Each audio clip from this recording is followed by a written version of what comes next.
नमस्कार, मी गौरी सूर्यवंशी. एस मराठीमध्ये आपलं स्वागत. वळूया आजच्या बातमीकडे. परभणीतील संविधान अवमान प्रकरणी दिंडोरीत निवेदन.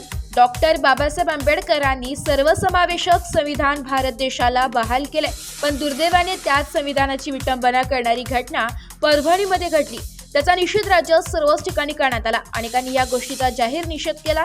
दिंडोरीमध्ये देखील समस्त संविधान प्रेमीयांनी शांततेच्या मार्गाने मोर्चा काढून तहसीलदार मुकेश कांबळे व पोलीस निरीक्षक रघुनाथ शेगर यांना निवेदन सादर केले.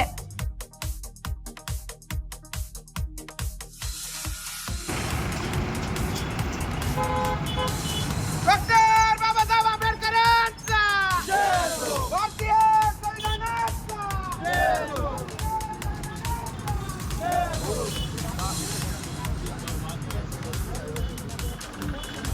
ज्याने हे विघातक कृत्य केले त्या नराधमाचा जाहीर निषेध व त्या नराधमांवर योग्य ती कडक कारवाई करण्याची मागणी या निवेदनात करण्यात आली आहे. यावेळी मोठ्या संख्येने दिंडोरी शहरातील संविधान प्रेमी युवक, महिला व दिंडोरीतील ग्रामस्थ उपस्थित होते.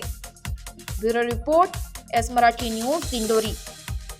अशाच नवीन ताज्या घडामोडी जाणून घेण्यासाठी आमच्या एस मराठी न्यूज चॅनलला लाईक करा, शेअर करा, सबस्क्राईब करा आणि बेल आयकॉनला क्लिक करायला विसरू नका.